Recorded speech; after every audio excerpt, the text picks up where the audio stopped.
শুরু হচ্ছে সূরা আনআম আজকের তারাবিতে যেটি তেলাওয়াত করা হবে এবং সূরা আনআমে আল্লাহ সুবহানাহু ওয়া তাআলা অনেকগুলো বিধিবিধানের কথা আলোচনা করেছেন। শুরুতে আল্লাহ সুবহানাহু ওয়া তাআলা একত্ববাদের কথা, পুনরুত্থানের কথা এবং নবুয়তের কথা অর্থাৎ তাওহীদ, রিসালাত এবং আখিরাত উভয়টির আলোচনা আল্লাহ সুবহানাহু ওয়া তাআলা করেছেন এবং বিভিন্নভাবে আল্লাহ সুবহানাহু ওয়া তাআলার অবদানকে, আল্লাহ সুবহানাহু ওয়া তাআলার নেয়ামতের কথা স্মরণ করিয়ে দিয়ে মানুষকে আল্লাহ সুবহানাহু ওয়া তাআলা দাওয়াত দিয়েছেন যেন মানুষ আল্লাহর রুবুবিয়্যতকে এবং আল্লাহর তাওহীদকে মানুষ স্বীকার করে।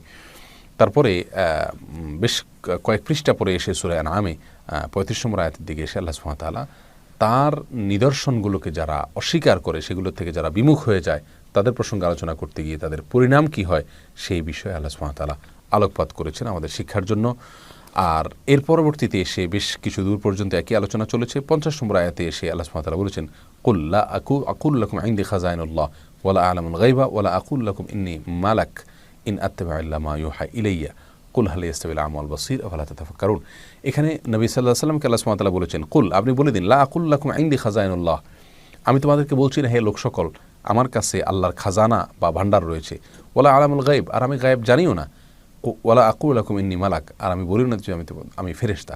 এখানে পরিষ্কারভাবে আল্লাহ সুবহানাহু ওয়া তাআলা তার রাসূলকে বলতে বলেছেন ওয়ালা আ'লামুল গায়ব, আপনি মানুষকে বলে দিন আমি গায়েব জানি না। তারপরেও আমাদের দেশে অত্যন্ত জোরালোভাবে কিছু ভাইদেরকে বলতে শোনা যায় যারা বলেন যে আমাদের নবী সাল্লাল্লাহু আলাইহি ওয়াসাল্লাম গায়েব জানতেন, এবং এক্ষেত্রে তারা নবী সাল্লাল্লাহু আলাইহি ওয়াসাল্লাম অনেক ভবিষ্যৎ সম্পর্কে যে সংবাদ দিয়েছেন সেগুলোকে প্রমাণ হিসেবে হাজির করেন। অথচ নবী সাল্লাল্লাহু আলাইহি ওয়াসাল্লাম যে সমস্ত ভবিষ্যদ্বাণী করেছেন সেগুলো আমরাও অনেকে বলতে পারি। তার মানে এই না যে আমরা গায়েব জানি। তিনি আল্লাহ সুবহানাহু ওয়া তাআলার কাছ থেকে এলেম প্রাপ্ত হয়েছেন সেগুলোর কথা আমাদেরকে বলেছেন। এর বাইরে সব কিছুই তিনি ভবিষ্যতের জানতেন, এরকম ধারণা রাখা ভুল। এই আয়াত পরিষ্কারভাবে সেটা বলছে যে আমি গায়েব জানি না, আপনি বলে দিন। এরপরে নবী সাল্লাল্লাহু আলাইহি ওয়াসাল্লামকে গায়েব জানেন এরকম বলা, এটা হলো নবী সাল্লাল্লাহু আলাইহি ওয়াসাল্লামের সম্পর্কে বাড়াবাড়ি করা এবং তার মর্যাদা দিতে গিয়ে তাকে সীমা লঙ্ঘন করে ফেলার শামিল, যেটা ঈসা ইসলামের উম্মত করেছিল। এবং তিনি বলেছেন লা তুতরুনি কামা আতরাতিন নাসারা ইবনে মারইয়াম, নাসারা ঈসা ইবনে মারইয়ামকে নিয়ে যেরকম বাড়াবাড়ি করেছে তোমরা আমাকে নিয়ে এরকম বাড়াবাড়ি করো না।